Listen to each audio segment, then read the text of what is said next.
Question number 9, 29 and 42.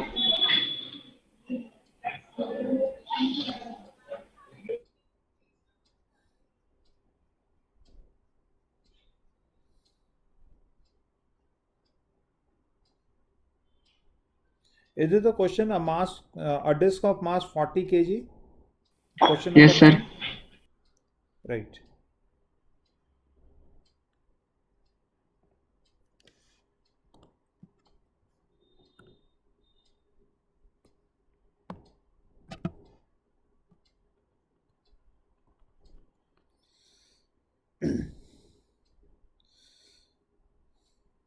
So the question says a 40 gram disc is floating horizontally by throwing 20 marbles per second on it from below.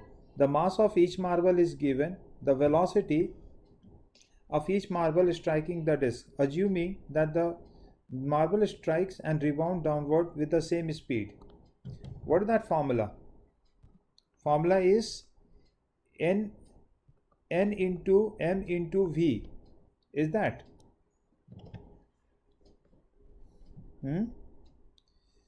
ये होता है formula. अच्छा, rebound होता है तो यहाँ पे 2 टाइम्स करना होता है. सिखाया था तुम लोगों को. ठीक है. Now the given question is this is a disc of mass 40 gram. तो इस पे नीचे फोर्स लग रहा है mg. So to balance it here we need an upward force. और नीचे से जो बुलेट हिट कर रहा है उसके वजह से ऊपर की ओर फोर्स आ रहा है. We call this force at thrust force. So thrust force will be equals to mg. ठीक है ना. यहाँ पे m ऑफ द बुलेट है और यहाँ पे m ऑफ द डिस्क है. दोनों m अलग अलग है. 2nm of bullet into v equals to m of disc into g. ठीक है. Rest is solving. तो दोनों मास ग्राम में है. n दे रखा है. n is given 20. So 2 into 20 into mass of each bullet is 4.9 gram है, ये याद रखना. Into velocity equals to 40 gram into 9.8. Why I am using 9.8? क्योंकि डेटा जो दिख रहा है वैसा ही है. यहाँ पे 4.9 है जो कि 9.8 का हाफ होता है, इसलिए मैंने ऐसा यूज़ किया. So on solving this, how much do we get? We get 2. Velocity equals to 2 meter per second. This is the answer. Is that okay? Yes, sir. Right.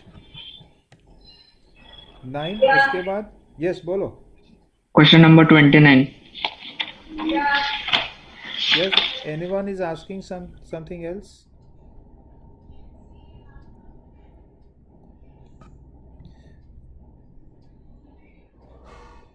किसी और का क्वेश्चन है तो बता देना. 29.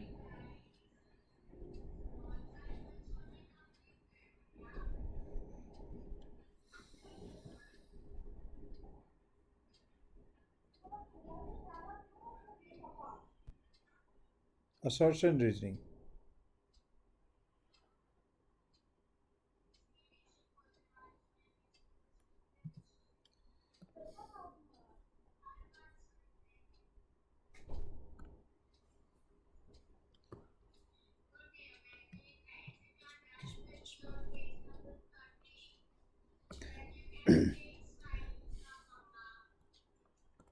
So, assertion says apparent weight of the body in an elevator moving with some downward acceleration is less than the actual weight of the body. So, yes, it is right. Am I right? होता है ना. Yes, sir. Sir second कैसा right actual है? Wait जो है वो होता है mg. लेकिन जब एलिवेटर नीचे आ रहा है with some acceleration, so g effective become g minus a. You know that? ऊपर जाता है तो g plus a हो जाता है. So apparent will be m into g effective. तो g minus a होने की वजह से कम हो जाता है, is less than. So assertion is right. Right? Yes sir, reason कुछ समझा नहीं sir. The part of weight is spent in producing downward acceleration when the body is in elevator. A part of weight is spent in producing downward acceleration. No, this is wrong. A part of weight मतलब actually इसका कहना क्या है कि चलो apparent formula जो आ गया ना mg माइनस एम हो जाता है. तो कह रहा है कि जो वेट है ना उसमें से ma निकाल दो, तो ये पार्ट ऑफ वेट हो गया. M I right? Total weight mg था तो ma क्या हो गया? पार्ट ऑफ वेट हो गया. Now this is being used to accelerate the body downward. Is it so? So answer is no. Actually elevator के एक्सेलरेशन की वजह से मतलब वजह कोई और है जिसके वजह से एम मुझे माइनस करना पड़ रहा है. सो लेकिन इसका क्या दिया है ये? Both are correct. How is it? Answer 2 दे रखा है.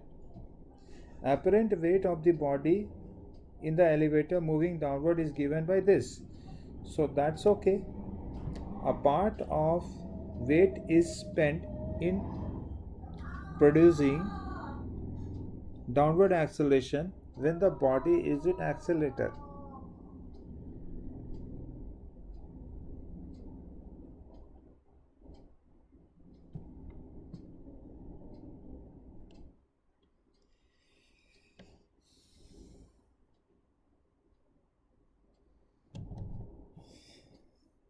देखो मेरे हिसाब से इसका आंसर सी होना चाहिए. ठीक है, असर्शन रीजनिंग में थोड़ा प्रॉब्लम होता है. अब वो कौन से पॉइंट ऑफ व्यू से ये कहना चाह रहा है that not seems to be clear to me. ठीक है, क्योंकि ये कह रहा है spend in producing downward acceleration, मतलब वो बॉडी जो है वो खुद ही प्रोड्यूस कर रहा है ये एक्सेलरेशन. फॉर्मूले से तो ये निकल के आ रहा है कि उतना पार्ट माइनस हो जा रहा है. That's okay. बट क्या हम इसको ये बोलेंगे कि इतना पार्ट प्रोड्यूस हो जा रहा है? तो मेरे हिसाब से नहीं बोलना चाहिए, क्योंकि वजह जो है एम ए आने का वो कोई और है, बॉडी खुद ही नहीं है. ठीक है ना? सर मैंने भी सी मार्क किया था. मेरे हिसाब से सी होना चाहिए. ठीक है, तो Yes, असर्शन sir. रीजनिंग को लेके थोड़ा प्रॉब्लम होता है. ठीक है, चलो और कौन सा बोल रहे थे? Question number 42. 42.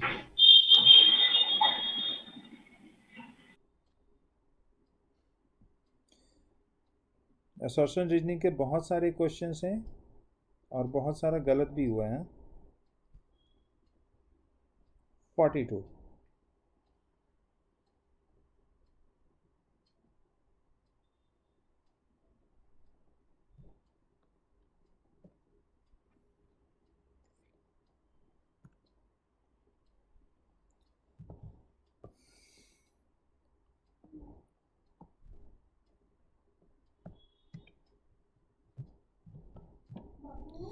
So the question given is, एक तरफ फिक्स है स्ट्रिंग, ठीक है, उसके बाद पुली जा रहा है 3 मीटर पर सेकेंड स्क्वायर से ऊपर. The acceleration of the block 2 kg is 2 metre पर second downward as shown in the figure. So what is the acceleration of m1? Right? तो अभी क्या करो, आप पहले ए पॉइंट का एक्सेलरेशन पता करो, उसके बाद हम बाकी बात करते हैं. ठीक है, और जो भी फिगर में दे रखा है acceleration, they all are with respect to ground. Ground से देखने पे ऐसा दिख रहा है. ठीक है, और m1 भी हमें ग्राउंड के रेस्पेक्ट में ही निकालना है. ठीक है, सो सबसे पहले ए पॉइंट का एक्सेलरेशन पता करते हैं. Anyone can tell me what is the acceleration of point A? Point A is the other end of the string. Pulley is going with 3 metre पर सेकेंड स्क्वायर. तो पुली जब चलेगा तो ये जो एंड है उसका डबल चलता है. You know that. Constraint motion से क्या होगा, जब पुली थोड़ा ऊपर आ जाएगा तो 1 सेकेंड में सेंटर चला 3 मीटर. तो देखो स्ट्रिंग जो है ना वो इधर ऐसा आ जाएगा, ऊपर से जाएगा ऐसा. तो ये लेंथ कितना से बढ़ा? ये भी 3 मीटर से बढ़ा. ये लेंथ कितने से बढ़ा? ये भी 3 मीटर से बढ़ा, तो ये दोनों लेंथ 3 और 3 टोटल 6 मीटर इस पॉइंट को ऊपर आना पड़ेगा। ठीक है, ये डिस्प्लेसमेंट मेथड से बात कर रहा हूँ मैं, समझ में आ रहा है? सो अगर पुली 3 मीटर चलेगा तो पॉइंट ए बताओ कितना मीटर चलेगा, बोलना है यहाँ पे। 6 मीटर पर 6 सेकंड मीटर चलेगा। Square. Therefore acceleration of a is 6 metre per second square upward. Hello sir, yes, sir हम लोग टेंशन दिखा के भी कर सकते हैं ना? Tension is inversely proportional to A. Yes, एकदम कर सकते हैं, टीए से भी कर सकते हैं। ठीक है, तो यहाँ पे ये बात आ गया कितना है। अब सुनो, मैंने तुम लोगों को समझाया है ये बात कि एक सिस्टम में एक से ज़्यादा बॉडी अगर मोशन में रहता है तो हमें क्या करना चाहिए कि एक एक बॉडी को रेस्ट में रख करके बाकियों के बारे में सोचना चाहिए और फिर लास्ट में सबको मिक्सअप करेंगे, मिलाएंगे। सो फिलहाल मैंने क्या किया, मैंने M1 M2 को छोड़ दिया था और केवल पुली के बारे में सोचा था, पुली ए के बारे में। ठीक है, जो कि निकल के आया है 6 मीटर पर सेकेंड से ऊपर जाता हुआ। M I right guys? Yes sir. अब क्या करोगे कि पुली ए को रेस्ट में रखोगे। पुली ए रेस्ट में है और ये रहा M1 M2। ठीक है, सो मुझे ये बताओ, पुली रेस्ट में मतलब पुली के रेस्पेक्ट में अगर एक ब्लॉक ऊपर जा रहा है तो दूसरा ब्लॉक नीचे आ रहा है, क्या पुली के रेस्पेक्ट में दोनों का एक्सेलरेशन सेम होता है? You tell me. Yes, sir. Pulley के रेस्पेक्ट में if one block is moving up then other is moving down. Yes it is, right? तो क्योंकि M2 नीचे फिगर में दिख रहा था मुझे, इसलिए मैंने यहाँ भी M2 को ही नीचे लिया है। लेकिन ये A किसके रेस्पेक्ट में है? ये A पुली के रेस्पेक्ट में है।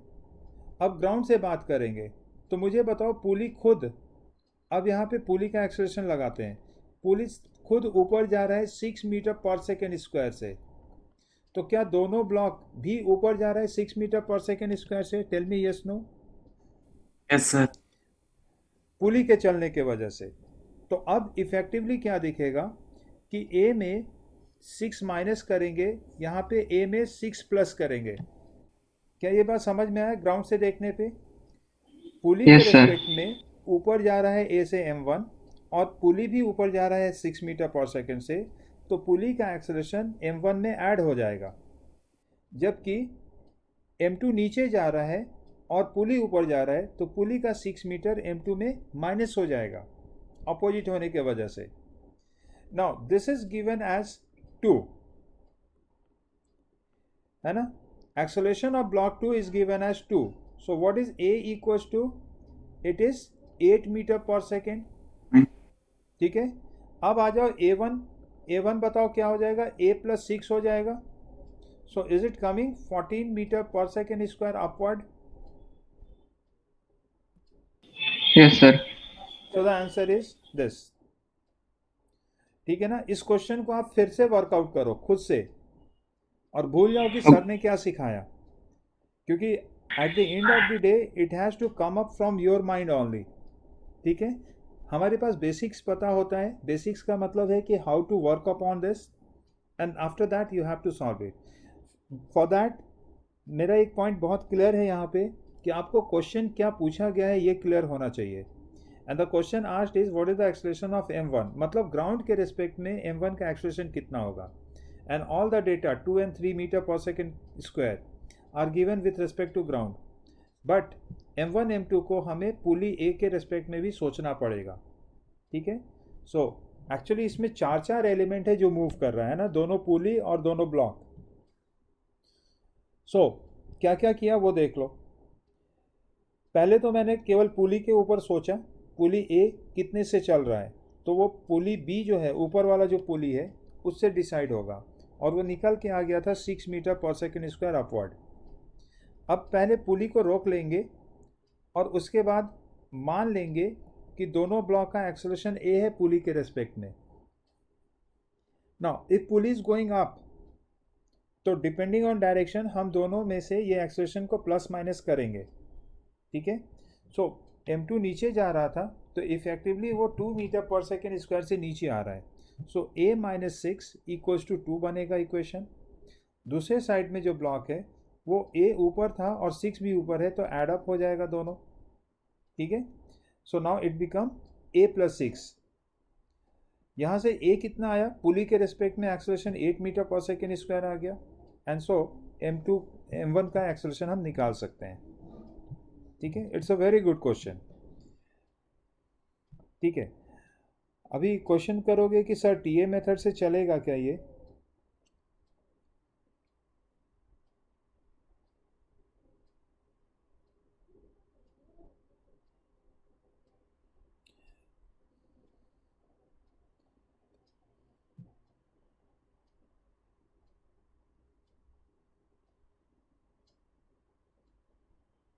टीए मेथड से आता है क्या ये?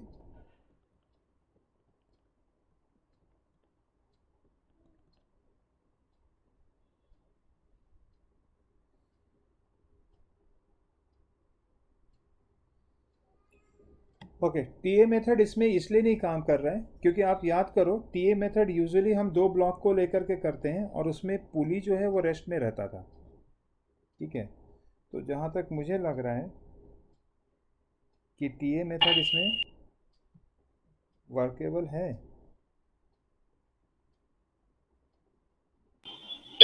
सर टीएम मेथड से एक्सेलरेशन आ सकता है ना पुली ए का।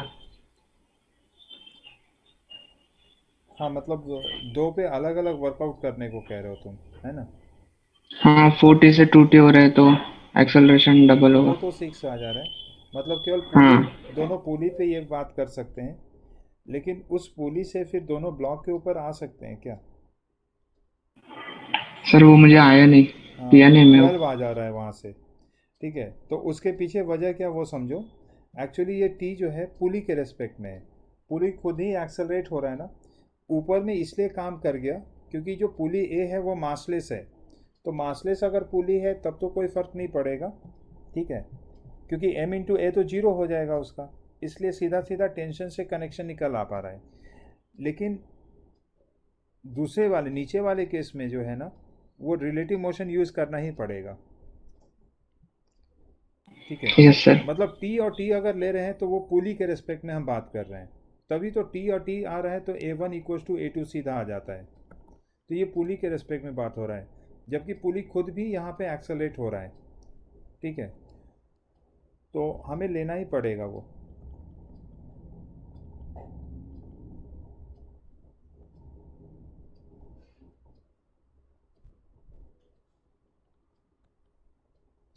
ओके, ये मेथड है, आप इस पे वर्क कीजिएगा। और कोई क्वेश्चन है? और किसी का कोई क्वेश्चन बताओ।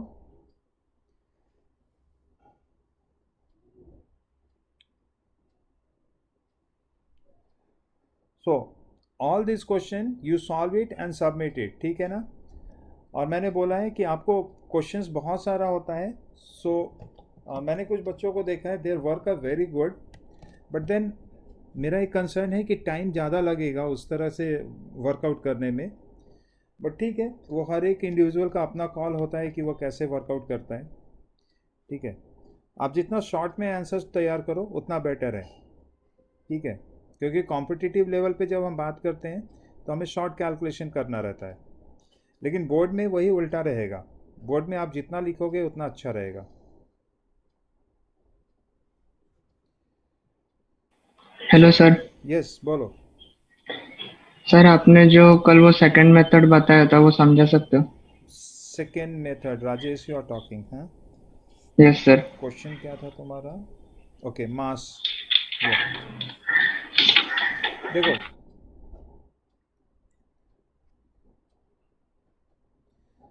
एक स्ट्रिंग है जो सीलिंग से ऐसा हैंग करके रखा है, टोटल लेंथ इसका L है और टोटल मास इसका M है। There is a point P, what is the tension at point P if x is the length from the top side, ऐसे क्वेश्चन दे रखा है, ठीक है ना? तो मैं एक सीधा सा बात पूछता हूँ राजेश, कि अगर मैं P के नीचे का वायर जो था उसे कट कर दूँ तो क्या सोचते हो आप, P पॉइंट पे कितना टेंशन है?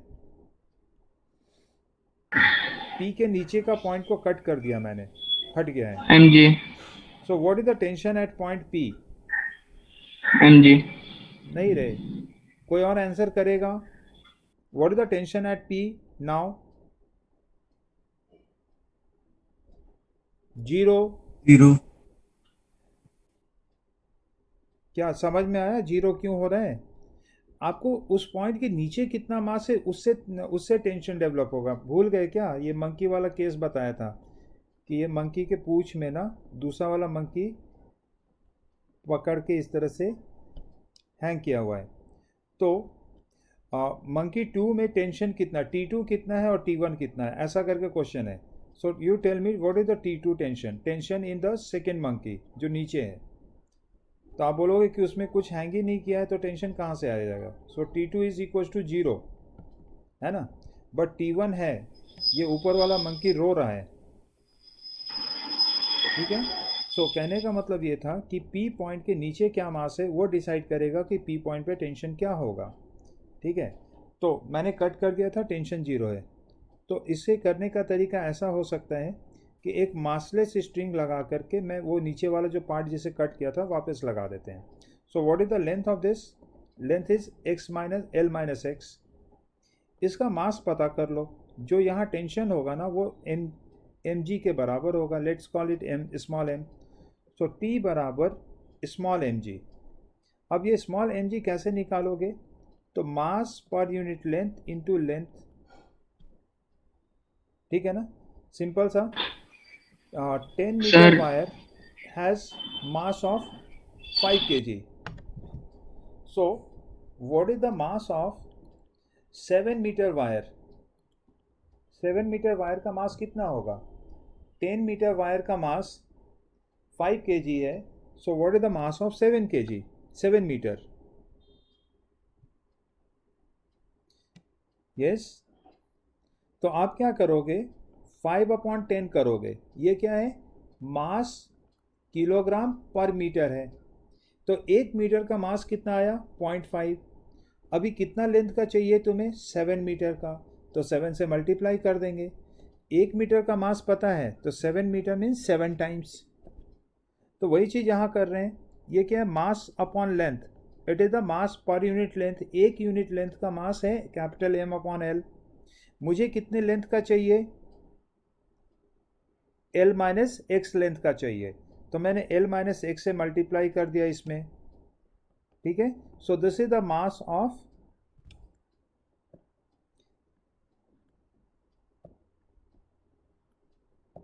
है ना. This is the mass of lower part. तो यहाँ सब्स्टिट्यूट कर दो. So this is capital M upon L into L minus x into g. Done.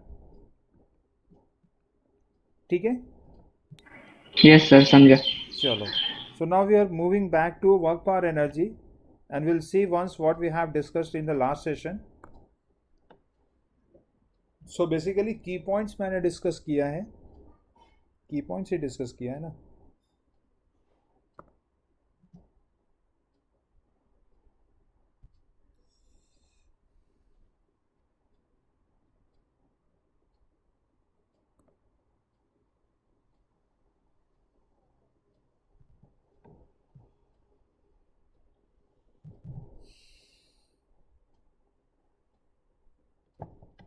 Okay. So potential energy का डेफिनेशन है work done by, negative of work done by conservative force और positive of work done by external force. ठीक है. Then we talked about gravitational force and spring force.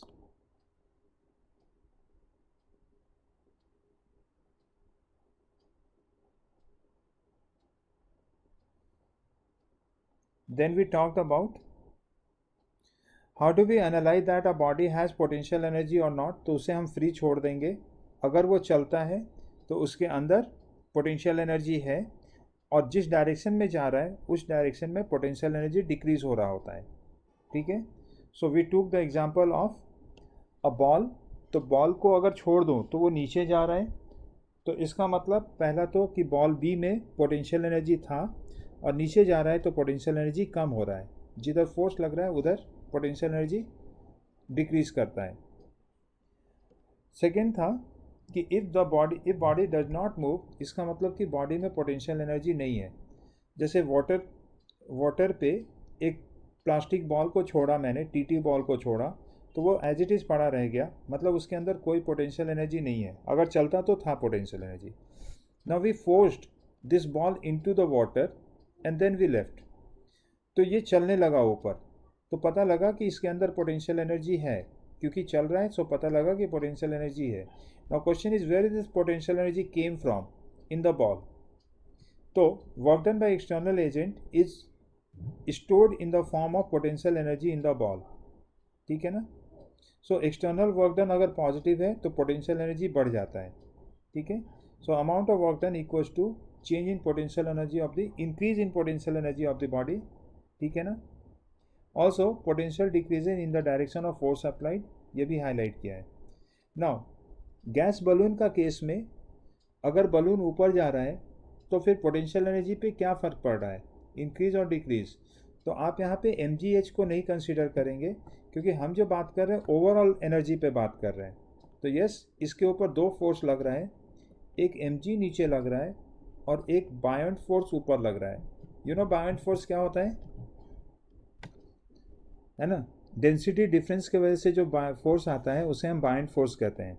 तो बायोंट force यहाँ पे बड़ा है mg से, जिसके वजह से ये ऊपर जा रहा है, ठीक है ना। तो अगर कोई पूछे कि mg का पोटेंशियल एनर्जी से क्या रिलेशन है, तो यस, mg का पोटेंशियल एनर्जी बढ़ रहा है, लेकिन बायोंट फोर्स का पोटेंशियल एनर्जी कम हो रहा है। बायोंट फोर्स बड़ा है mg से, so overall potential energy decrease हो रहा है। सो इन जनरल हम लोग बात कर रहे हैं ओवरऑल, ठीक है। तो पोटेंशियल एनर्जी डिक्रीज हो रहा है।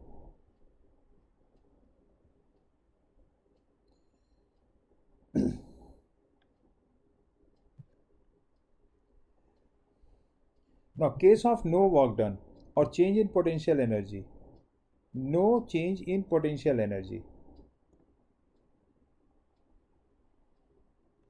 ठीक है ना। तो व्हाट आर द पॉसिबिलिटी, या तो फोर्स नहीं हो और या तो फोर्स कंजर्वेटिव फोर्स परपेंडिकुलर हो डिस्प्लेसमेंट के, ठीक है। तो जैसे यहाँ पे मैंने एग्जांपल लिया था कि एक बॉल है, उसे 3 पोजीशन पे ले जा रहे हैं, 1, 2 एंड 3 पे। तो A से 1 पे ले जाने में कितना वर्क डन करना पड़ेगा, कंजर्वेटिव फोर्स के अगेंस्ट में यहाँ पे बात हो रही है, तो कोई वर्क डन नहीं करना पड़ेगा, क्योंकि mg नीचे लग रहा है और डिस्प्लेसमेंट हॉरिजेंटल है, मतलब 90 डिग्री है, ठीक है। सो 90 डिग्री होने की वजह से कोई वर्क डन नहीं करना पड़ रहा है। In the same line we can also say that कि along 1 there is no conservative force, ठीक है। तो अगर पोटेंशियल एनर्जी नहीं चेंज कर रहा है, इसका मतलब कंजर्वेटिव फोर्स उधर नहीं है, ठीक है ना। याद रखना, उस साइड नहीं है जिधर कंजर्वेटिव फोर्स चेंज नहीं कर रहा है। नाउ 1, 2 एंड 3 पे पोटेंशियल एनर्जी चेंज हो रहा है, लेकिन 2 एंड 3 के लिए जो इफेक्टिव फोर्स लेना है, इफेक्टिव डिस्प्लेसमेंट लेना है, वो केवल y एक्सिस पे लेना है। इस पर बात करेंगे, relation of force with potential energy.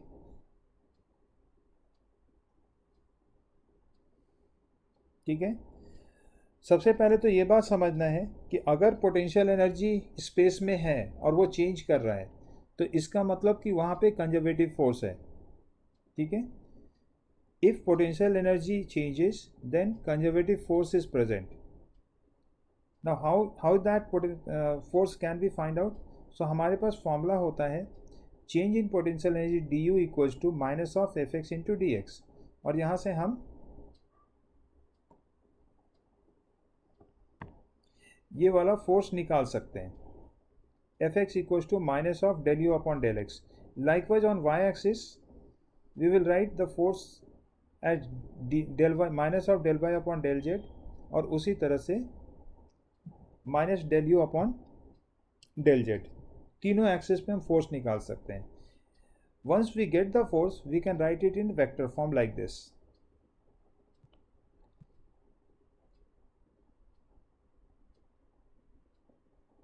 Then we took the example. तो सबसे पहले तो एक पोटेंशियल फील्ड दे रखा था, तो ये मीनिंग क्या होता है पोटेंशियल फील्ड का वो समझा था। एंड द मीनिंग वाज कि हम एक्स वाई जेड का जैसे जैसे वैल्यू रखेंगे वैसे से अलग अलग पोजीशन का पोटेंशियल एनर्जी मिलता चला जाएगा, ठीक है। पोटेंशियल एनर्जी अलग अलग पॉइंट का मिलता चला जाएगा। So now there is force in this field, तो कैसे निकलेगा, हम एफ एक्स निकालेंगे। एफ एक्स का मतलब एक्स के रेस्पेक्ट में डिफ्रेंशिएट करना।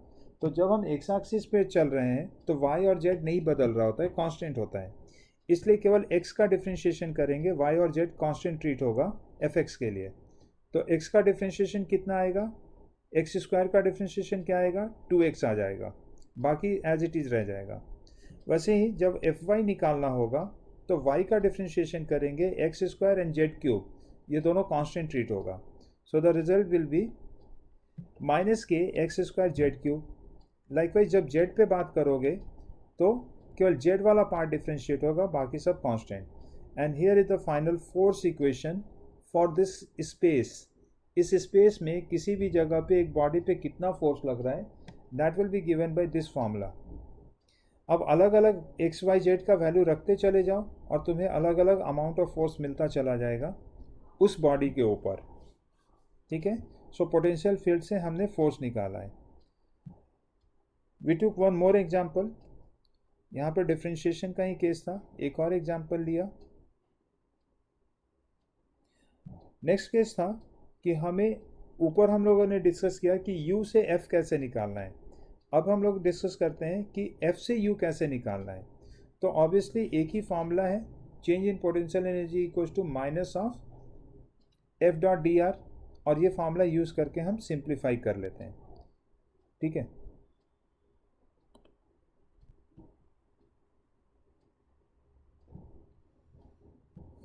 Okay, I took the example. एक और एग्जाम्पल अभी लेंगे हम लोग, ठीक है, उस पर। After that we understood we took the graph of potential energy versus position. तो एक ग्राफ शो किया था मैंने, बोला कि एक बॉडी है, उस पर कितना पोटेंशियल एनर्जी है अलग अलग जगह पे, that is given by this graph. So we talk about position A, what is the potential at A. तो ए पे पोटेंशियल 0 है, बी पे पोटेंशियल -10 है, सी पे पोटेंशियल +15 है, डी पे पोटेंशियल +20 है, ठीक है। लाइकवाइज इन्फाइनाइट पॉइंट से यहाँ पे सब के बारे में हम ऊपर ग्राफ से जा कर के रिजल्ट निकाल सकते हैं। Now we have to understand also the direction of force on the block according to this graph, ठीक है। तो फोर्स का फॉर्मूला क्या होता है, फोर्स का फॉर्मूला होता है minus of del you upon del x. अभी del you upon del x क्या होता है, स्लोप होता है। तो बेसिकली इस फिगर में हमें स्लोप निकालना है हर पॉइंट पे, ठीक है, और उसके बाद आगे जज करना है कि क्या होगा, ठीक है। लिखा कि अगर स्लोप पॉजिटिव होगा तो फोर्स निगेटिव होगा। फोर्स निगेटिव का मतलब लेफ्ट साइड फोर्स लगना है ना, लेफ्ट साइड फोर्स का लगना। अगर स्लोप नेगेटिव है तो फोर्स पॉजिटिव हो जाएगा, दोनों का साइन उल्टा चलेगा, और पॉजिटिव फोर्स का मतलब राइट साइड फोर्स लगना, ठीक है।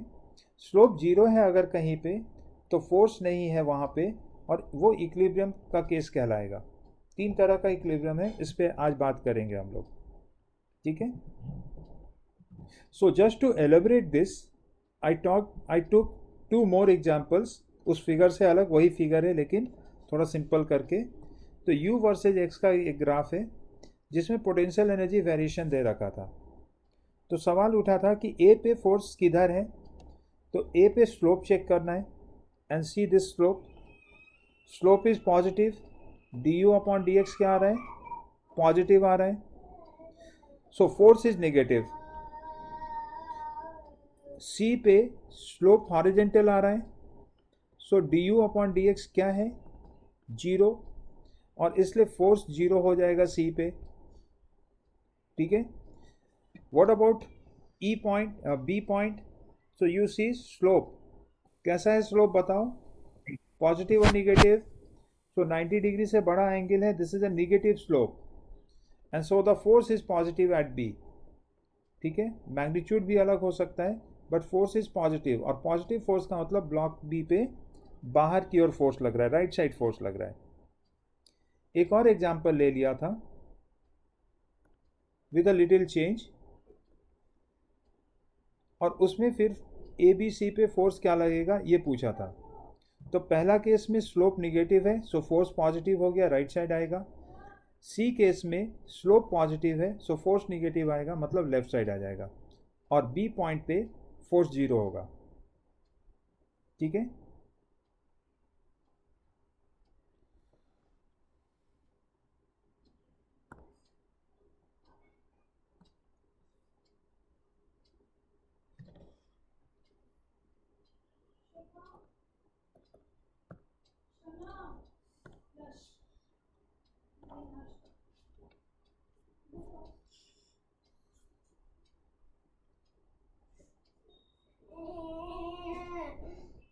No sound.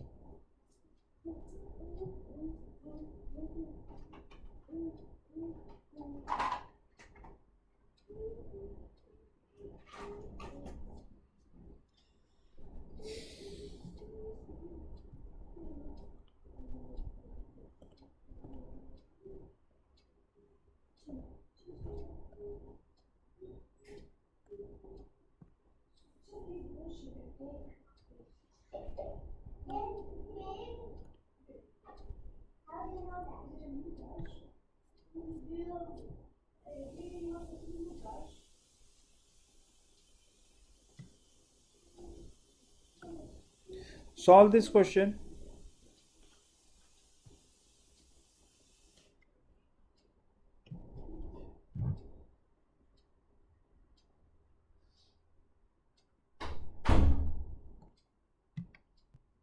So the question says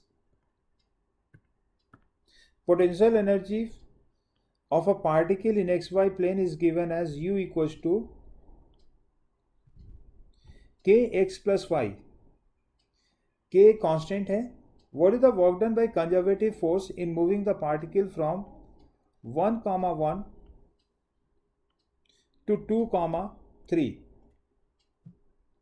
ठीक है, सबसे पहले what is the connection of potential energy with work done conservative? I want to know from you. बताइए.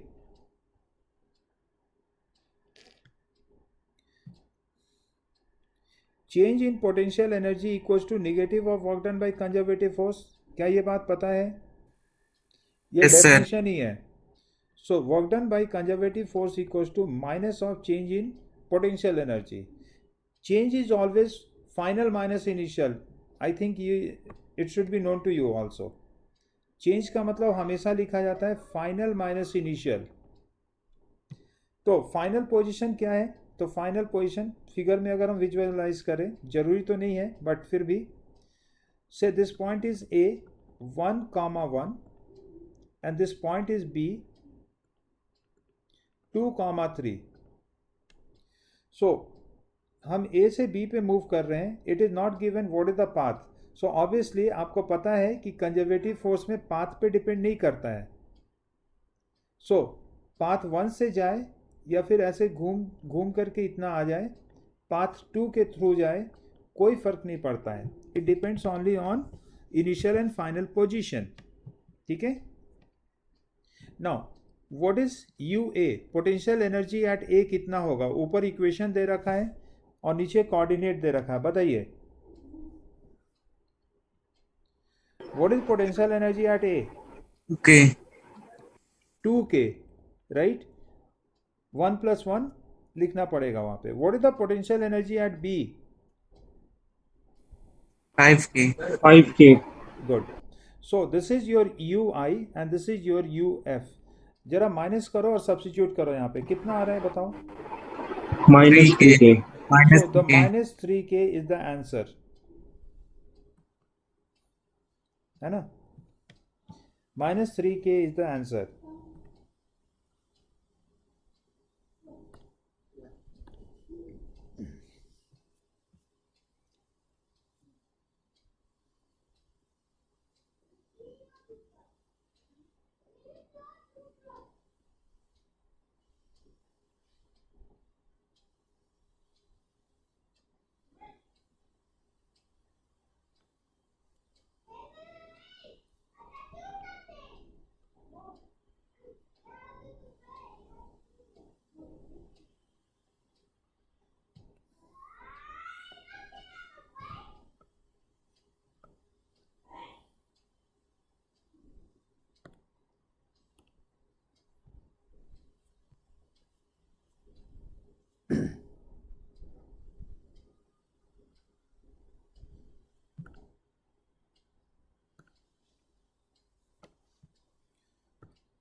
So this is the next question that we have to find, and what is this based on?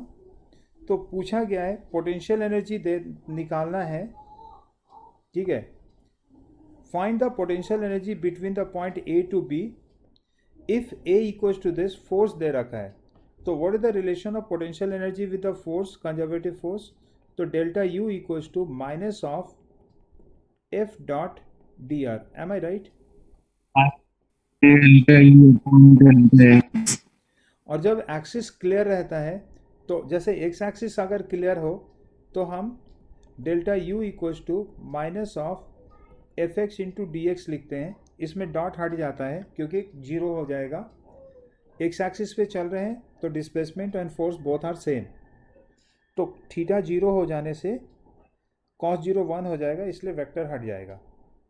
So now let's start solving this question. Formula, सबसे पहला point, question को पढ़ने के बाद formula use करना कि कौन सा फॉर्मूला लगेगा. Now will learn how to use it. कुछ पॉइंट्स पहले से क्लियर होना चाहिए. बताओ, in the direction of conservative force potential increase और decrease? What happen in the direction of conservative force? Potential क्या होता है? इंक्रीज होता है, डिक्रीज होता है? आवाज कट गया था, फिर से बोलो.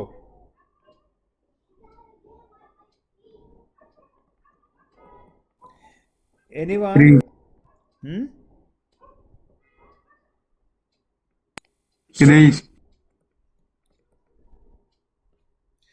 ओके, एक वर्ड बोलते हो ना, तो उस एक वर्ड इंक्रीज होता है. इंक्रीज नहीं होता है. In the direction of field और फोर्स डिक्रीज होता है. ठीक है, ठीक है. किसी का शायद किसी ने डिक्रीज बोला था, बट मुझे आवाज़ साफ नहीं मिल पा रहा था. सो डिक्रीज होता है. ठीक है,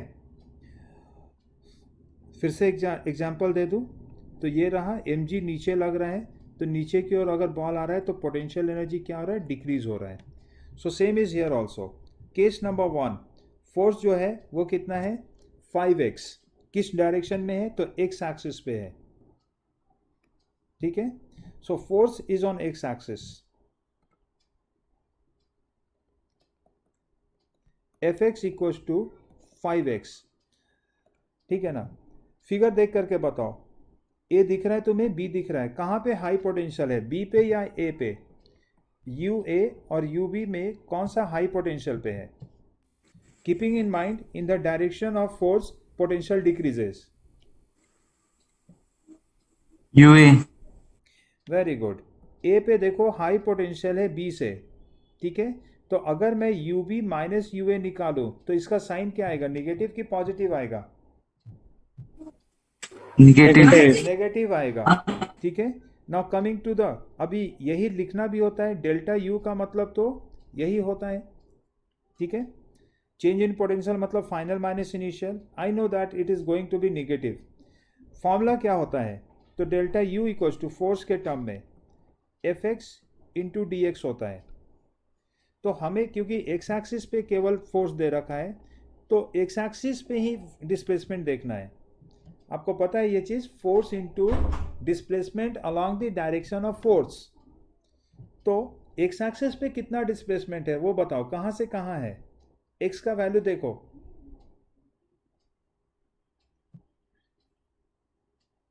यस गाइस, एक्स एक्सिस पे कहां से कहां बॉडी चला है? तो x इक्वल्स टू 1 से x इक्वल्स टू 3 तक चला है ना?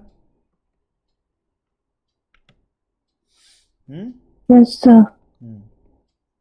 एक्स एक्सिस पे जो बॉडी है ना, y एक्सिस पे कितना चला है यहाँ पे नहीं जरूरत है मुझे. Let's call this point is c. तो c इज 3,0. ठीक है, तो y पे कितना चल रहा है ये नहीं चाहिए मुझे. क्यों नहीं चाहिए? क्योंकि ए क्वेश्चन जो है उसमें देखो, आप कहोगे कि सर y पे तो चला है तो कोई फोर्स रहा होगा, कोई तो वजह रहा होगा चलने का. Yes, definitely. But in question number A you have been asked to find the potential difference due to the force F1 only. तो आप y एक्सिस के बारे में क्यों चिंता कर रहे हो, क्यों टेंशन ले रहे हो? समझ में आ रहा है बात? अगर फोर्स y एक्सिस पे दे रखा होता जैसा कि B में है, तो फिर हम वाई एक्सिस के बारे में सोचेंगे। अगर दोनों तरफ फोर्स दे रखा होगा जैसा सी में दे रखा है तो हम दोनों के बारे में सोचेंगे, लेकिन अभी केवल हम एक्स एक्सिस पे सोचेंगे क्योंकि मेरा फोर्स एक्स एक्सिस पे है। So coming to this, rest is the part of integration क्योंकि फोर्स वेरिएबल था। सो -5 एक्स डी एक्स का इंटीग्रेशन 1 से लेके 3 तक सॉल्व करोगे तो ये -20 जूल आता है। I am not going to solve it. X का इंटीग्रेशन क्या होता है बताओ? एक्स का इंटीग्रेशन क्या होता है?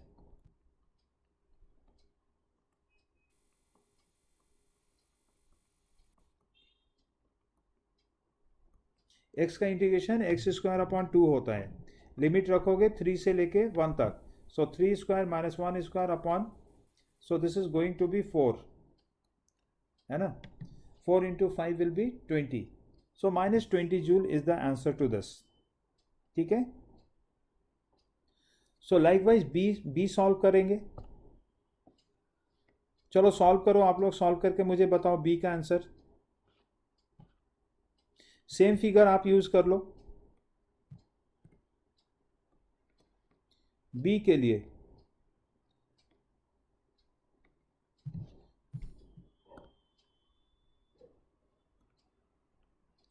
फिर से मैं पूछूं कि बी के लिए पोटेंशियल कैसा है? सॉरी, कौन हाई पोटेंशियल पे होगा? तो बी का मतलब क्या है? वाई एक्सिस पे फोर्स है, राइट? Yes, sir. तो in the direction of force potential decreases. This is B, this is A, and force is on y axis.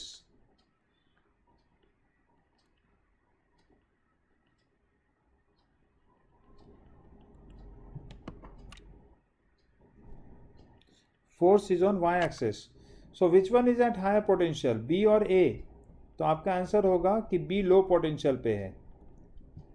ठीक है। So delta U equals to UB minus UA equals to minus of FY DY from 0 to 5। देख लो y axis का displacement पता है ना तुम्हें? And on solving this you will get 25 joule, -25 joule. Yes, sir. ठीक है। -25. Yes. Now I am talking about C part. तो सी पार्ट में क्या है? एक्चुअली ए और बी का कॉम्बिनेशन दे रखा है। तो मैं तो सीधा बोलूंगा कि सी पार्ट का आंसर जो आने वाला है वो -45 आने वाला है। C part delta you equals to UB minus UA equals to -45 joule आने वाला है। करके दिखाता हूँ और ये भी देखते हैं कि कैसे हम XY एक्सिस को एक साथ डील कर सकते हैं। ये बात तुम लोग को पहले भी सिखाया है मैंने ऐसे इन जनरल, कि जब भी XYZ पे फोर्स हो तो आप चले जाओ अलग अलग एक्सिस पे। एक्स एक्सिस पे अलग से वर्क कर लो जो कि ए पार्ट में किया था, वाई एक्सिस पे अलग से वर्क करो और जेड एक्सिस पे अलग से वर्क करो। जो आएगा उसे ऐड कर देना। Minus. हाँ, विथ माइनस साइन, उनके साइन के साथ रखते हुए ऐड करना है। ठीक है। तो यहाँ पे -20 -25 किया था मैंने, सो इट केम -45। ठीक है। एक तो ये तरीका है इंडिविजुअली हर एक एक्सिस पे वर्कआउट करना। दूसरा है एक साथ तीनों एक्सिस को हैंडल करना, XYZ को। तो देखो क्या है, हम लोग बेसिक फॉर्मूले पे स्टिक कर जाएंगे।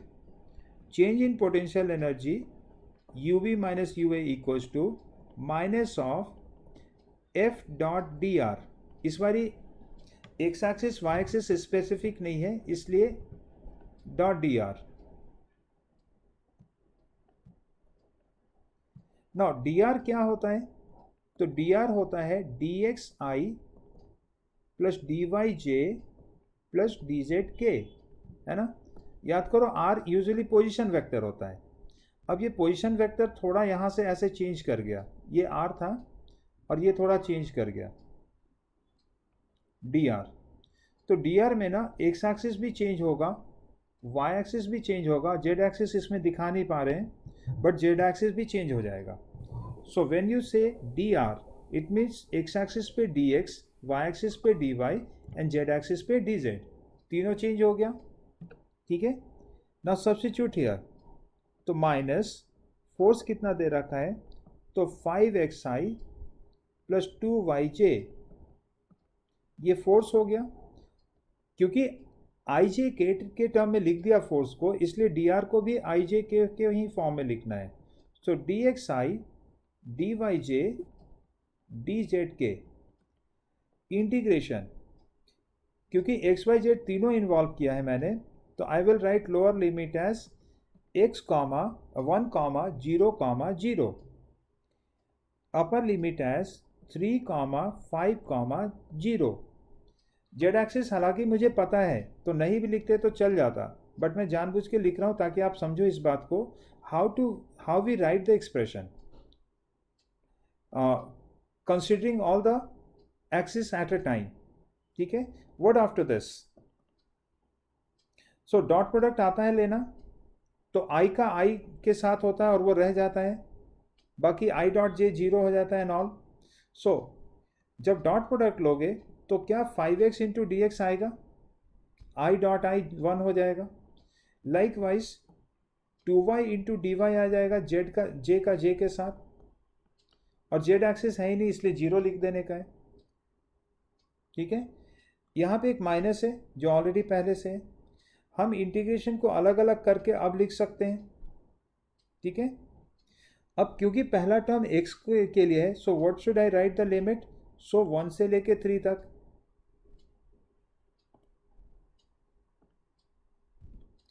आवाज आ रहा है सबको?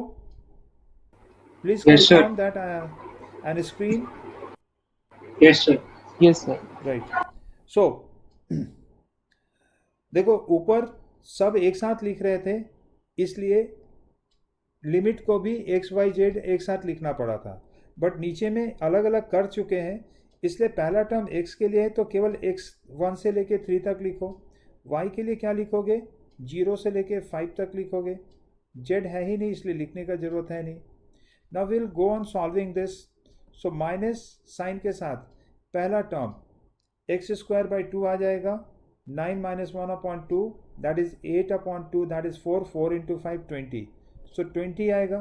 दूसरा टर्म वाई स्क्वायर अपॉन 2 आ जाएगा, 2 2 कैंसिल हो जा रहा है, वाई स्क्वायर में 5 रखेंगे तो 25 हो जाएगा, सो this is coming minus 45 joule,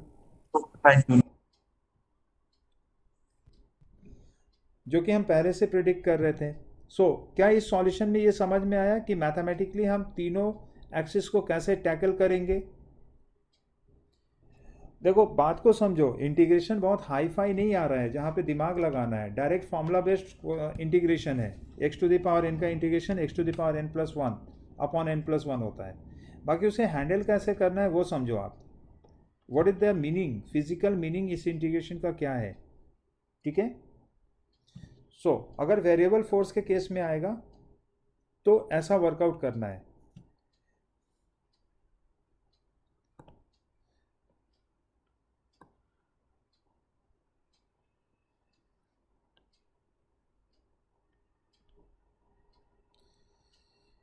so this was one question. अच्छा एक और चीज़ है, यहाँ पे पोटेंशियल डिफरेंस पूछा है, अगर आपसे एग्जैक्ट पोटेंशियल पूछता तो उसके लिए ए और बी में से किसी एक का पोटेंशियल दे रखा होगा तभी आप बता पाएंगे। जैसे मान लो थर्ड केस का ही बात करते हैं, थर्ड केस में अगर यू ए 0 दे रखा है, then what is the potential of B,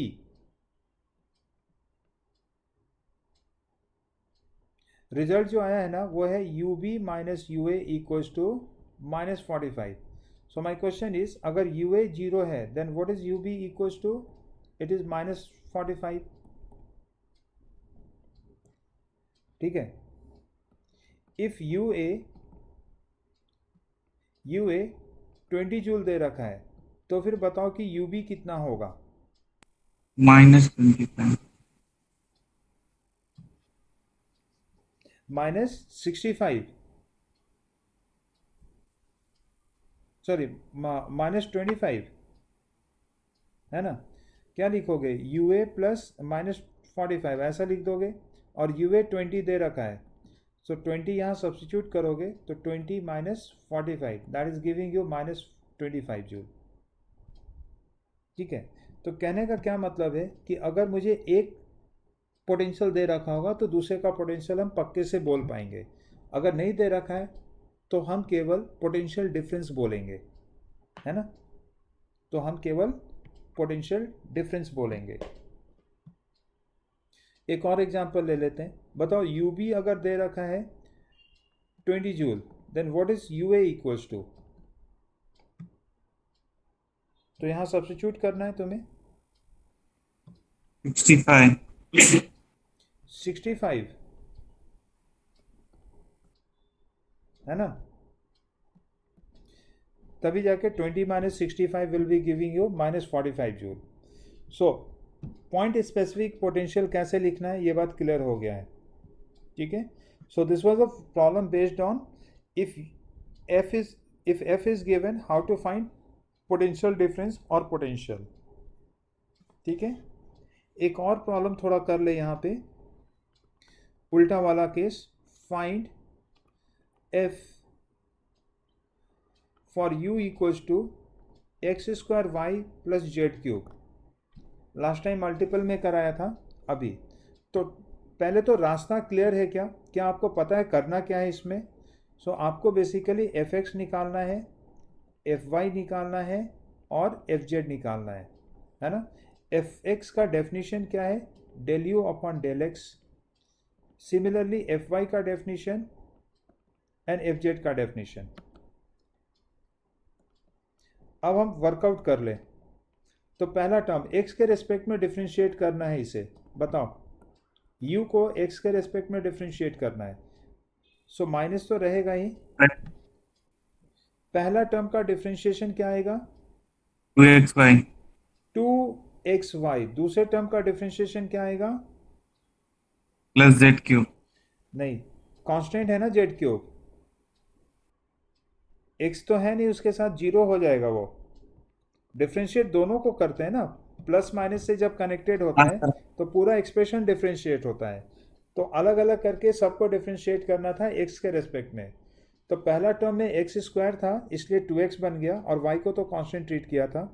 दूसरे टर्म में जेड क्यूब है और वो एक कांस्टेंट है क्योंकि उसके साथ x नहीं है, तो कांस्टेंट का डिफ्रेंशिएशन x के रेस्पेक्ट में जीरो हो जाएगा, and therefore this is the result -2xy। चलो y के रेस्पेक्ट में डिफ्रेंशिएट करते हैं, तो पहला टर्म क्या आ जाएगा एक्स स्क्वायर, y का डिफ्रेंशिएशन 1। दूसरा टर्म बताओ जेड क्यूब का डिफ्रेंशिएशन 0. जीरो, 0. इसलिए नहीं लिखेंगे। 0. Coming to the third, yes zero होगा। Coming to the third, f z equals to, तो पहला टर्म का डिफ्रेंशिएशन 0. 0. जीरो और 3z. Second term Z cube का differentiation 3z 3z square. square. And Z. so we have done this. So fx vector f equals to minus of 2xyi minus of x square j and minus of 3z square k.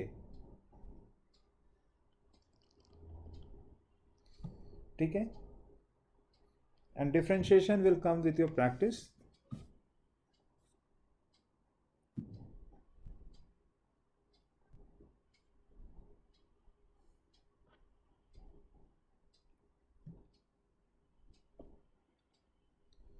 Okay. Now from here onward, हम लोगों ने last lecture में graph के बारे में discuss किया था, तो now there are 3 type of equilibrium. Heading is type of equilibrium, और अगर मैं इधर से कॉपी पेस्ट कर लूँ क्या,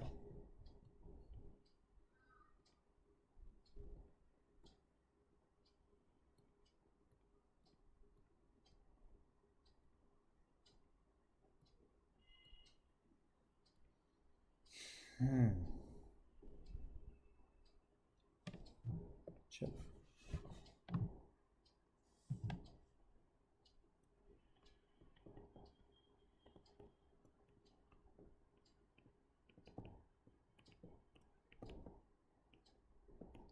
three type of equilibrium. So when we say equilibrium, it means net force is zero. अभी ट्रांसलेशनल मोशन का बात कर रहे हैं. So net force is zero. And when we talk in terms of gravitational field, slope will be zero, right? du upon dx will be zero. Graph को याद करो. और इसका मतलब क्या होता है? तो जो ट्रफ्स एंड क्रस्ट होता है वो होता है एक ग्राफ में. मतलब इक्विलिब्रियम पॉइंट्स कहाँ कहाँ पे है ग्राफ में. अच्छा,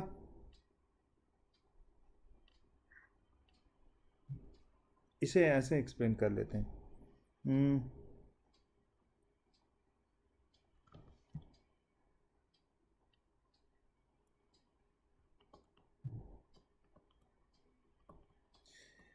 stable equilibrium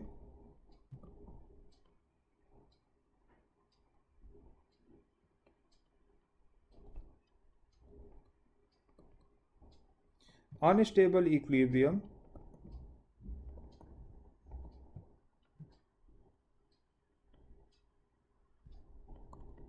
and neutral equilibrium.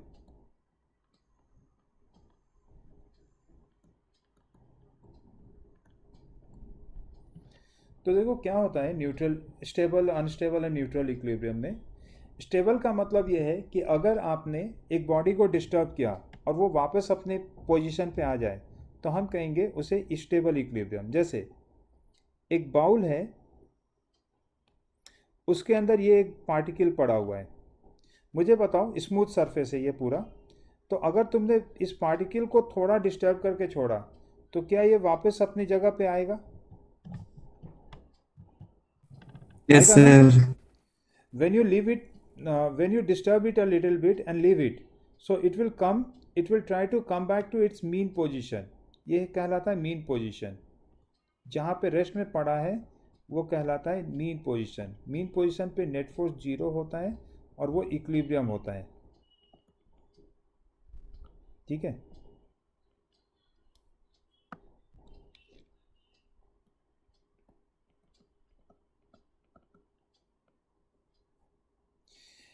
Second type is, जो कि बहुत मुश्किल से अचीव होता है. इस बाउल को उल्टा करके रखा है मैंने और उसके ऊपर एक पार्टिकल को बहुत मुश्किल से बैलेंस कर रखा है. जैसे टेबल पे पेन को खड़ा करके रखना. समझ रहे हो ना? कभी कभी आप ऐसे ही खेलते रहते हो तो आप क्या करते हो, टेबल पे पेन को कोशिश करते हो कि खड़ा करके रखें. Now it is very difficult to make it stand, right? हल्का भी डिस्टर्बेंस मिलता है तो वो गिर जाता है. ठीक है ना? Same is true here also. सो यहाँ पे जो पार्टिकल है इसमें थोड़ा सा डिस्टर्बेंस करते हैं तो क्या ये वापस अपनी मीन पोजीशन की तरफ आएगा या फिर नीचे चला जाएगा? नीचे चला जाएगा. सर नीचे चला जाएगा. सो this is the mean position. Mean position का मतलब जब तक डिस्टर्ब नहीं किया था तब तक तो रेस्ट में रहेगा और वहाँ पे नेट फोर्स जीरो है. नीचे mg लग रहा है, ऊपर n लग रहा है, तो नेट फोर्स जीरो है. On slightly disturbance what you see is that it move away from the mean position. Such equilibrium is called unstable equilibrium. नाम से इतनी क्लियर हो गया अब कि डिस्टर्ब करने पे वो वापस अपनी जगह पे ना आए बल्कि दूर चला जाए, तो अनस्टेबल इक्विलिब्रियम. सो न्यूट्रल इक्विलिब्रियम का मतलब क्या होगा कि ना दूर जाना है ना करीब आना है. डिस्टर्ब करोगे तो जहाँ छोड़ दिया वहीं रह जाएगा. जैसे एक हॉरिजॉन्टल सरफेस ले लेते हैं. इस हॉरिजॉन्टल सरफेस पे पोजीशन ए पे पार्टिकल है, रेस्ट में पड़ा होगा obviously. So we can treat it as mean position. हालांकि इसमें सभी मीन पोजीशन होता है, कुछ कहना ही नहीं है इसमें. Net force zero and equilibrium. But when you disturb it to B, बताओ ये किधर जाएगा? तो ये कहीं नहीं जा रहा है, जैसे है वैसे ही पड़ा रह जाएगा. सो अगर बॉडी में दूर जाने का या वापस कर लौटने का अपने इनिशियल पोजीशन पे कोई टेंडेंसी नहीं होगा, such type of equilibrium is called neutral equilibrium, जिसमें कुछ नहीं होगा, जहाँ छोड़ दिया वहीं पड़ा रह गया. ठीक है. तो क्या ये स्टेबल अनस्टेबल क्लियर हो गया है? इसके और भी एग्जांपल्स लिए जा सकते हैं. यस, बोलो, बोलिए. में स्टैटिक और डायनामिक भी आएगा ना? हाँ, न्यूट्रल इक्विलिब्रियम में स्टैटिक और डायनामिक इक्विलिब्रियम भी आएगा ना? What do you mean by dynamic and static equilibrium? So static means if the body is kept in rest, it will stay in rest, and if body is kept in motion, that will be equilibrium. Motion motion Dynamic में equilibrium. Motion में कौन सा case लेंगे हम? Constant velocity. हाँ, constant velocity. ठीक है, ठीक है, बट बोर्ड्स में था. अभी के लिए हम लोग पार्टिकल को शुरू में रेस्ट में ले रहे हैं, ठीक है ना? Now you have a cone like structure, ठीक है, एक सॉलिड कोन स्ट्रक्चर है तुम्हारे पास, और उसका जो सर्कुलर बेस है उसे टेबल पे रखा है, ठीक है। अब जो डिस्टर्ब बार बार बोल रहा हूँ ना मैं, तो ज़्यादा नहीं डिस्टर्ब करना है, हल्का डिस्टर्ब करना है। तो मुझे ये बताओ कि जो टॉप मोस्ट पॉइंट है उसे हल्का आप डिस्टर्ब करके छोड़ोगे तो क्या ये वापस सीधा हो जाएगा? जैसे है वैसे ही हो जाएगा? हो जाएगा ना? थोड़ा डिस्टर्ब करके आप छोड़ोगे, जैसे ग्लास है, टेबल पे यस रखा सर, है ग्लास को, उसका बेस सर्कुलर बेस है, तो ग्लास को हल्का डिस्टर्ब करके छोड़ करके देखो आप, वापस वो सीधा हो जाएगा। जैसे है वैसे ही वापस आ जाएगा। इस कोन को, हालांकि ये सिचुएशन बनाना डिफ़िकल्ट है, बट अगर किसी तरह से मुश्किल से बना दिया, कोन को उल्टा करके टेबल पे खड़ा कर दिया, ठीक है ना, ये तभी पॉसिबल है जब सेंटर ऑफ मास और पॉइंट ऑफ कांटेक्ट बिल्कुल एक दूसरे के ऊपर आ जाएगा। M I right? ऐसा सिचुएशन तभी हो सकता है जब ओ और सेंटर ऑफ मास बिल्कुल एक दूसरे के ऊपर हो, यस वर्टिकल सर, लाइन पे आ जाए।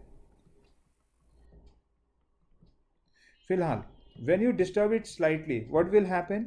It will fall off, right? And the yes sir, third case is कि कोन को हमने लिटा करके रख दिया है। देख लो, आपको समझ में आ रहा है ये फिगर? अब इसमें क्या है कि इसे थोड़ा सा टिल्ट करके किसी और तरफ शिफ्ट करके रख दें, तब भी जैसे छोड़ोगे वैसे पड़ा रह जाएगा, कुछ होगा ही नहीं इसमें, है ना?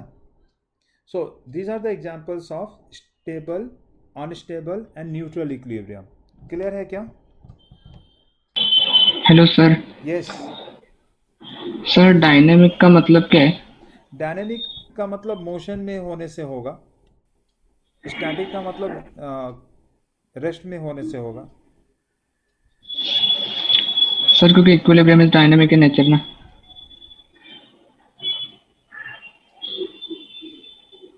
Equilibrium is dynamic in nature, मतलब देखो, अब डायनेमिक किस कंटेक्स्ट में फिर बोला जा रहा है इस पे भी डिपेंड करता है। अभी तो सारे स्टैटिक केस ही ले रहे हैं हम लोग। देखो, डायनेमिक का मतलब अगर हम ऐसे सोचे कि चलो फोर्स के पॉइंट ऑफ व्यू से वो कहना चाह रहा है, तो फोर्स है बट फोर्स बैलेंस्ड है, ठीक है, there is net force zero on the body. तो मेरे हिसाब से yes sir. Equilibrium is dynamic in nature, ये थोड़ा वेग स्टेटमेंट है, ठीक है। कहाँ पे पढ़ा ये? Yes sir. कहीं पे लिखा क्या हुआ पूछा? देखा था ऐसा? नहीं, केमिस्ट्री में पढ़ा था। तो वो पॉइंट ऑफ व्यू फिर अलग हो सकता है, क्योंकि केमिस्ट्री में इक्विलिब्रियम इज डायनेमिक। अरे अच्छा, ठीक है, वो हाँ सर, वो रिएक्शन को है, रिएक्शन था।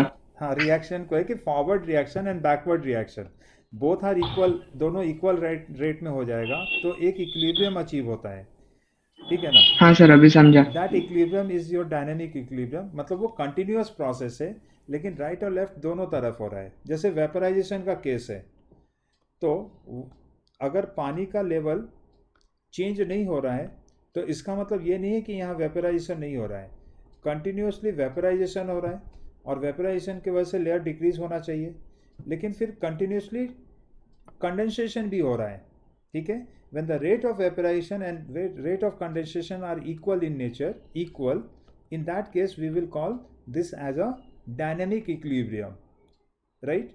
अच्छा, स्टैटिक इक्विलिब्रियम क्या होता? तो कुछ ना होता, ना वेपराइजेशन होता ना कंडेंसेशन होता, तो भी ये लेवल कांस्टेंट रह जाता ना। तो उस केस में हम हाँ। कहेंगे स्टैटिक इक्विलिब्रियम, ठीक है। और डायनेमिक इक्विलिब्रियम में vaporisation and condensation both are of equal rate.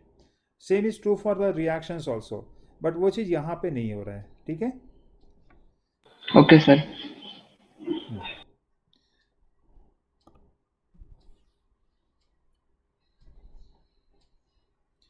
So what are the other properties associated with this term? तो एक टर्म हो गया कि अगर हम डिस्टर्ब करेंगे तो ये वापस, अगर स्टेबल है तो वापस अपनी जगह आएगा, अदरवाइज नहीं आएगा. You can see the figure and you can tell me what do you think about the potential energy. क्या पोटेंशियल एनर्जी पहला केस में मिनिमम है? पोटेंशियल एनर्जी आजू बाजू के टर्म में बात करते हैं. See this figure. तो ये 0.1 है, 0.2 है, 0.3 है, 0.4 है. सबसे लोएस्ट पोटेंशियल एनर्जी स्टेट कहाँ पे है 1, 2, 3 में?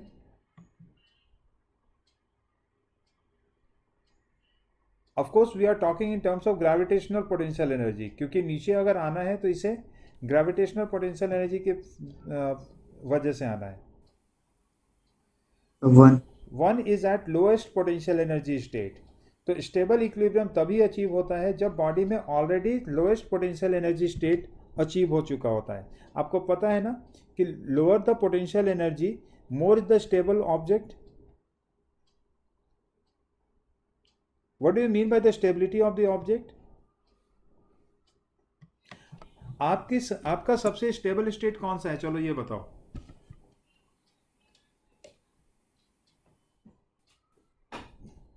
What is the most stable state of yours when you are sleeping? और सुबह होता है, मम्मी आकर के जगाने Yes, sir. लगती है, तो जो उठा तुमने वो कौन सा स्टेट हो गया? अनस्टेबल हो स्टेट हो गया. तो क्योंकि नींद आ रहा है तो वापस किसी ने खींच के उठा दिया तो वापस लेट जाते हो. तो जो लेट जाना, जो सो जाना है, that is a spontaneous process. Means you are trying to achieve the minimum potential energy state. आ रहा है समझ में? सो अगर मिनिमम पोटेंशियल एनर्जी स्टेट है मतलब बॉडी सबसे स्टेबल स्टेट में है. ठीक है. और खड़ा कर दिया मतलब अनस्टेबल स्टेट में हो. अभी स्टेबल स्टेट में जाने का ऑप्शन है तुम्हारे पास, राइट? सो स्टेबल इक्विलिब्रियम में minimum potential energy state achieve होता है. ठीक है. अनस्टेबल स्टेट में देख लो, क्या ये मैक्सिमम पोटेंशियल एनर्जी स्टेट है? बताओ. आसपास के रीजन में कंपेयर करना होता है. तो 1, 2, 3, 4 सबसे ज्यादा पोटेंशियल एनर्जी कहाँ पे है? तो 1 पे है. हाईएस्ट पॉइंट 1 है यहाँ पे, राइट? सो अनस्टेबल इक्विलिब्रियम स्टेट कब अचीव होता है? जब सिस्टम का हाईएस्ट पोटेंशियल एनर्जी स्टेट पे बॉडी होता है. ठीक है. न्यूट्रल इक्विलिब्रियम स्टेट में 1, 2, 3, 4 which one is at highest potential? So the answer is all are at same potential. आ रहा है बात समझ में? Hello sir. यस. सर इनमें पोटेंशियल है? हाँ, यहाँ पे पोटेंशियल अगर जीरो भी कहते हो तो अभी जीरो पोटेंशियल लेना है. लेकिन क्या मैंने ये समझाया था तुम्हें कि फ्लोर पे हम जीरो जो लेते हैं वो अज्यूम करते हैं? ये बोला था या नहीं बोला था? बताओ मुझे. फ्लोर पे ग्रेविटेशनल पोटेंशियल एनर्जी अज्यूम करते हैं या एक्चुअली में जीरो होता है? अज्यूम. सो अज्यूम, एक second. Assumption is for the calculation. ठीक है. But actually there is potential energy. ठीक है. और anyway for the time being मान लो कि जीरो ही पोटेंशियल है. तो 1, 2, 3, 4 सब पे बराबर पोटेंशियल है ना? Zero potential. Yes sir. कोई बड़ा छोटा तो नहीं हो रहा ना पोटेंशियल वाइज. तो that is the point I mean to say. So neutral equilibrium में क्या दिखता है तुम्हें? न्यूट्रल इक्विलिब्रियम में सारे पोजीशन का पोटेंशियल एनर्जी बराबर दिखता है. स्टेबल इक्विलिब्रियम में जहाँ पे पार्टिकल है वहाँ पे हाईएस्ट पोटेंशियल है, और अनस्टेबल में और स्टेबल इक्विलिब्रियम में जहाँ पे पार्टिकल है वहाँ पे लोएस्ट पोटेंशियल है. ठीक है. बाकी जो 3 पार्ट बताया था कि स्लाइटली डिस्टर्ब करने पे क्या होगा, तो स्टेबल में वापस लौट आएगा, अनस्टेबल में दूर चला जाएगा, और न्यूट्रल में कुछ होगा ही नहीं. सो दिस इज द डिस्क्रिप्शन। तो इसके नोट्स को मैं लिख नहीं रहा हूँ, ऑलरेडी अच्छे से लिखा हुआ है, तो वो मैं यहाँ पे कॉपी पेस्ट कर देता हूँ, ठीक है। यही 3 स्टेट है जो मैंने एक्सप्लेन किया है तुम लोगों को, and this table is what I have discussed.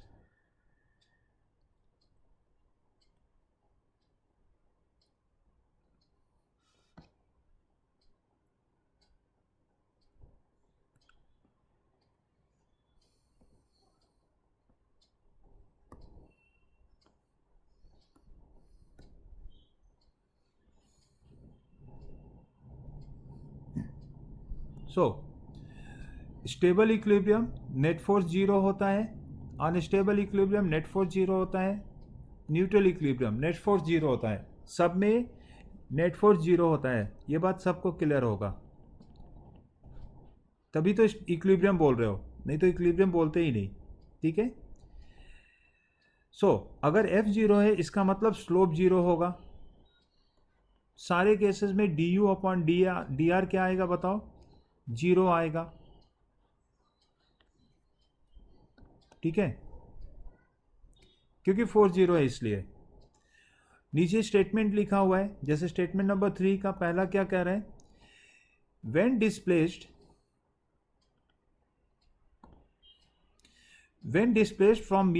from its equilibrium position, net restoring force start acting on the body which has the tendency to bring the body back to its equilibrium position। यही मैं बोलता आ रहा हूं। Unstable equilibrium, when displaced from the mean position, net force start acting on the body which moves the body in direction of displacement or away from the equilibrium position, ठीक है ना। Last वाले में कुछ नहीं होगा। सो neutral equilibrium, when displaced from the equilibrium position, the body has neither tendency to come back or nor to move away from the original position, it is again in equilibrium। जो नया वाला position था वो फिर से equilibrium position था, ठीक है। नाउ हमें पता है कि मिनिमम पोटेंशियल एनर्जी स्टेट है, ठीक है ना। U पोटेंशियल एनर्जी को बताता है, तो U को du अपॉन dx या dr 0, ठीक है, ये फर्स्ट डेरिवेटिव हो गया। अच्छा U मिनिमम है या मैक्सिमम है, ये सेकेंड डेरिवेटिव से पता लगेगा। मैथ्स में मतलब ये सिखाया तुम लोग को मैक्सिमा मिनिमा थोड़ा, तो सेकेंड डेरिवेटिव से मिनिमा और मैक्सिमा पता लगता है। तो बताओ सेकेंड डेरिवेटिव अगर पॉजिटिव हुआ तो मिनिमा या maxima? U minima. Perfect, minima. और अगर उल्टा साइन हो जाए मतलब निगेटिव आता है ये सेकेंड डेरिवेटिव, तो मैक्सिमा का केस होता है, ठीक है। So see here, potential energy is minimum as compare to the neighbours positions या नेबरिंग पॉइंट्स, और मिनिमम होने का मतलब है d2u upon dr square is positive.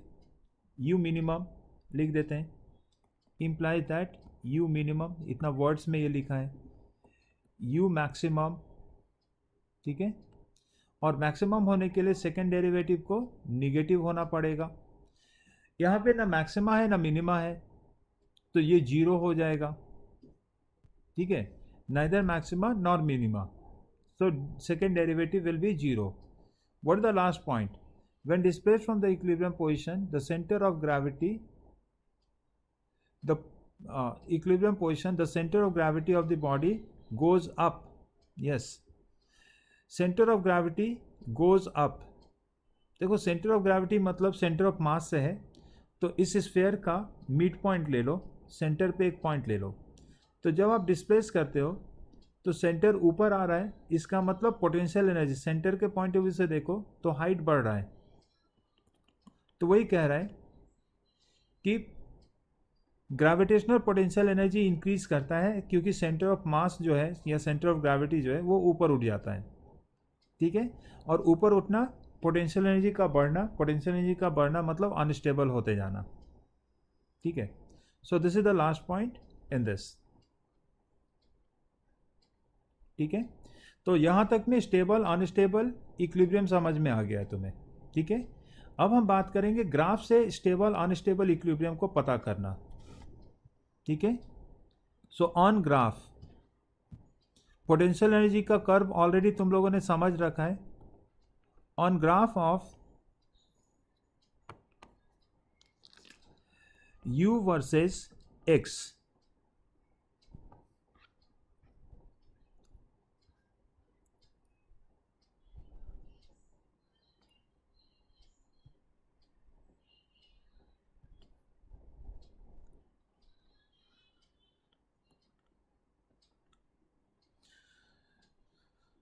So U versus X का ये ग्राफ है। आई वॉन्ट टू नो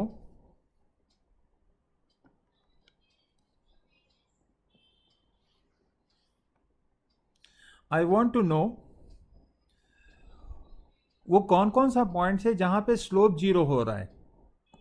तो क्या ये टॉप मोस्ट पॉइंट, ये bottom most point, are this the points where the slopes are zero? du upon dx equals to 0, all agree with this?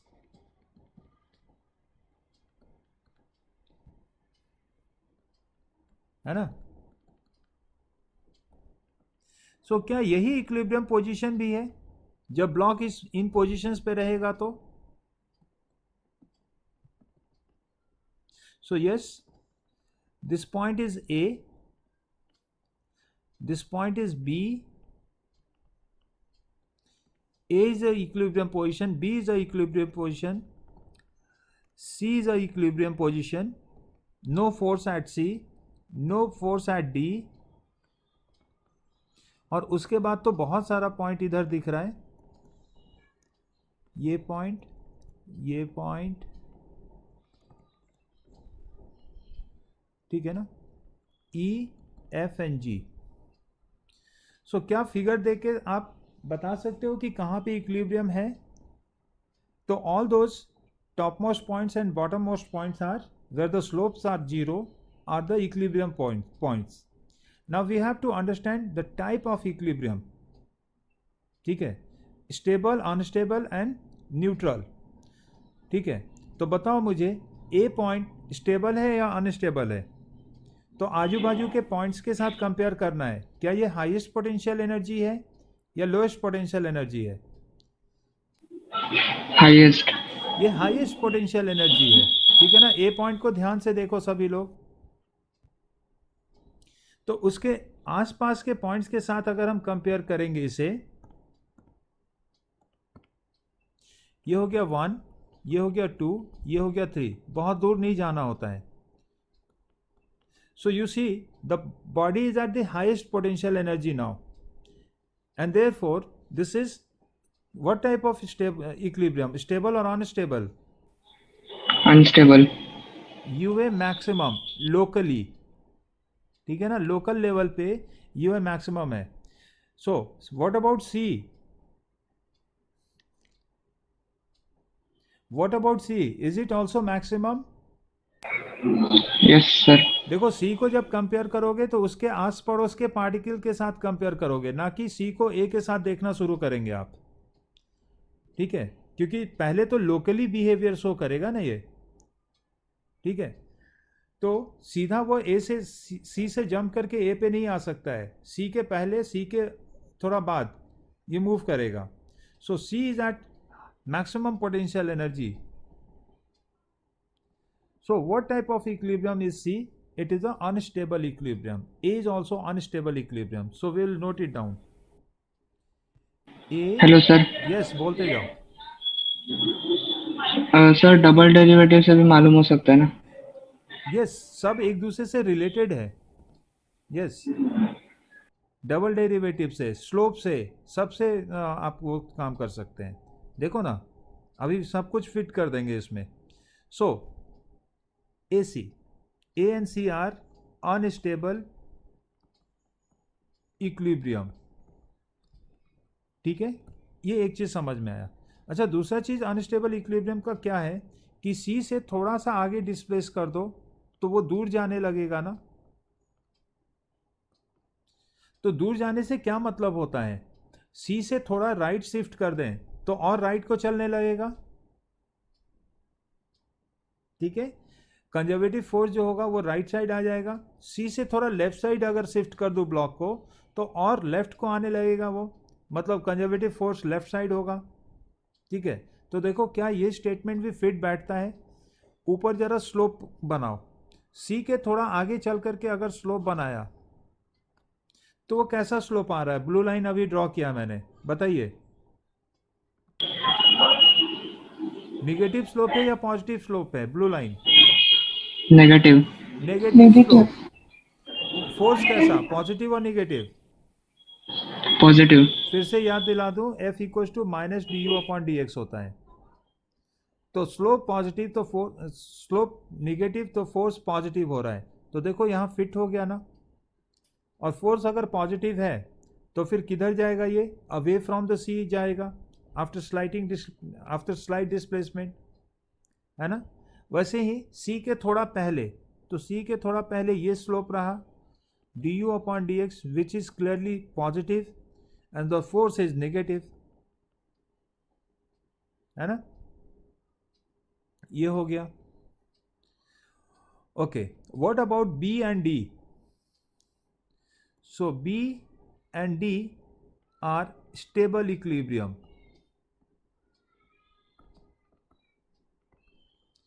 इसलिए क्योंकि local level पे minimum potential energy है, ठीक है ना, U minimum locally,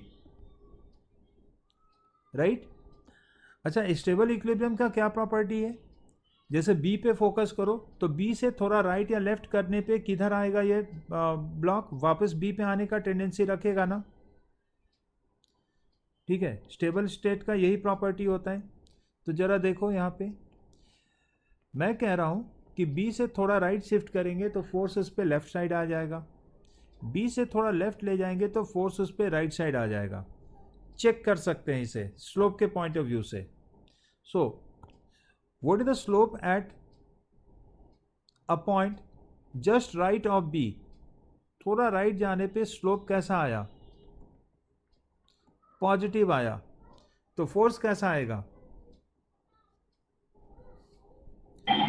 negative. Pritesh बता सकते हो? स्लोप पॉजिटिव आ रहा है तो फोर्स कैसा आएगा? नहीं जवाब देगा। सो इट इज नेगेटिव, है ना। Yes sir.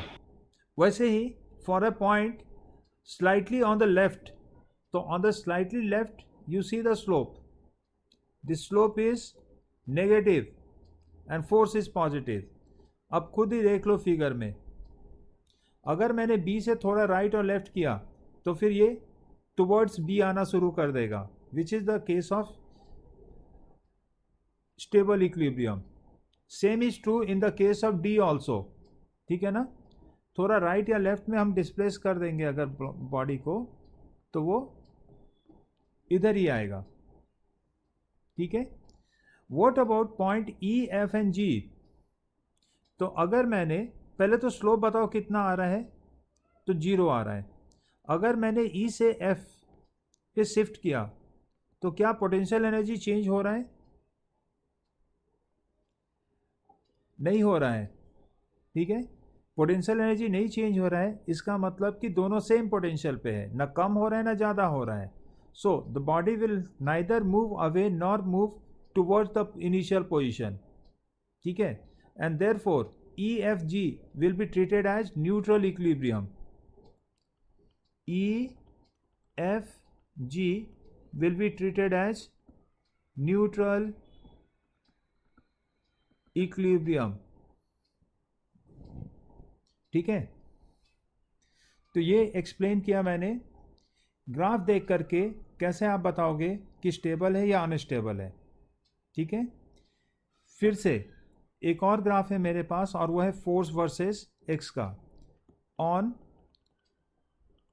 Force versus x graph आपको बताना है इसमें कि कौन सा पॉइंट स्टेबल है कौन सा पॉइंट अनस्टेबल है। So this is force versus x,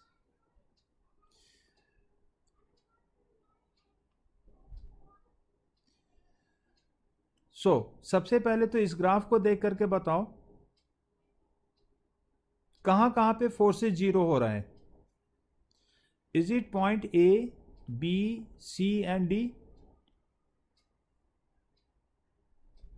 हाँ, फोर्स एट ए क्या है? जीरो है. Force at B zero. C and D all are zero. So पहले तो A, B, C, D are the equilibrium states. A, B, C and D are equilibrium state. अब उसमें type बताना है, equilibrium state, क्योंकि net force zero हो रहा है वहां पे. ठीक है. अब मुझे बताना है कि ए कैसा है, स्टेबल है या अनस्टेबल है. ए कैसा है तो शिफ्ट कर दो थोड़ा सा. इसमें स्लोप काम नहीं करेगा क्योंकि ऑलरेडी फोर्स ही दे रखा है क्वेश्चन में. ठीक है. So don't go on the slope. आप क्या करोगे, फोर्स को शिफ्ट कर, ब्लॉक को शिफ्ट करके देखोगे कि फोर्स का डायरेक्शन क्या है. So if I shift a little on the left of A, बताओ फोर्स कैसा आ रहा है. ग्राफ से पता लगेगा, पॉजिटिव और निगेटिव. बोलना है बच्चा, जल्दी जल्दी बोलो. ऊपर ग्राफ है ना फोर्स का, ये देखो. तो पॉजिटिव है फोर्स या निगेटिव है फोर्स? ए के जस्ट लेफ्ट में पॉजिटिव है फोर्स. सो फोर्स अगर पॉजिटिव तो राइट साइड फोर्स लग रहा है, राइट. ओके. ए के जस्ट राइट पे आ जाओ थोड़ा. तो फोर्स कैसा है बताओ. फोर्स कैसा है, निगेटिव कि पॉजिटिव? ए के जस्ट राइट पे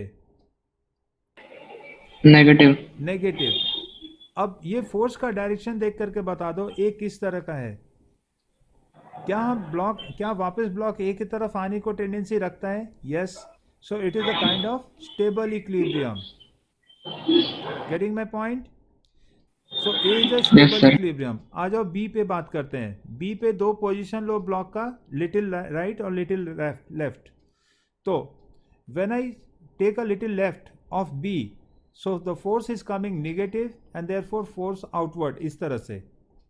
When I take on the little right of the B, the force is coming positive, so force right side लगा देंगे. अब देखो B से अवे है ये दोनों फोर्स, सो ये अनस्टेबल इक्विलिब्रियम को इंडिकेट कर रहा है. नाउ C का और A का एक ही केस है ना. सी और ए का एक ही केस है. डी का और बी का एक ही केस है. And therefore A and C stable equilibrium,